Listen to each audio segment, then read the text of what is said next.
Well, this morning we continue our special series honoring the greatest generation. They were never afraid to serve, whether it be on a foreign battlefield or here at home, and they did not seek recognition for the work they had done. In some ways that is unfortunate, for every day we are losing these heroes and their stories of bravery. But this morning we have one story from one everyday hero. I don't think anyone could actually go in combat. They can't say they're not scared. Harold Norman knows something about courage under fire. At the age of 19, he was drafted, asked to leave his family in North Gibson County for the Pacific Theater. He's seen battle firsthand. Had to secure a message down to one of our lieutenants, and I had to crawl on my stomach all the way down there. And they was dropping mortars all around us. They dropped a bunch of mortars right in on us. And I didn't know I was hit really at the beginning, but I seen so many that were hit.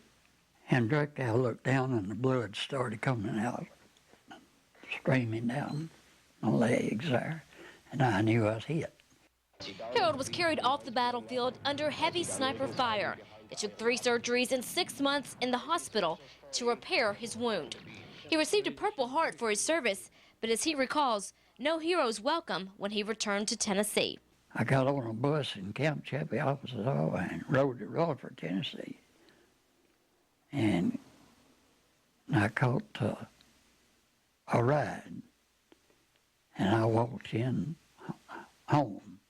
I didn't know I was even around. Since then, this hero has lived a relatively quiet life as a farmer and businessman.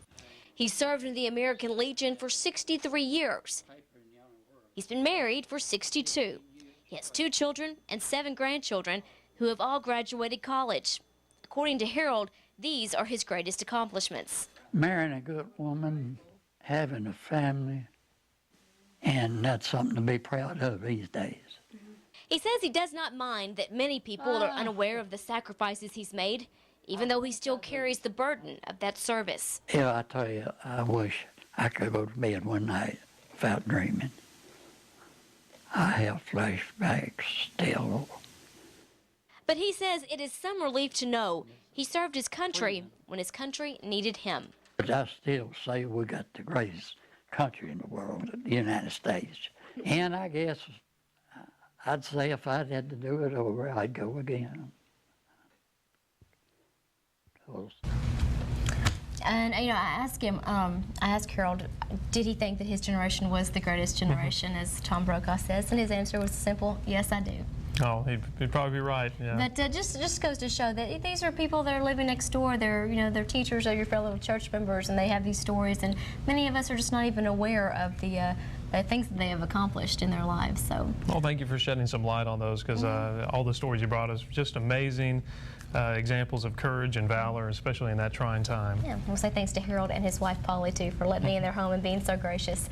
Now let's go to Nick Austin in the Weather Center. Check out what today's forecast is going to look like.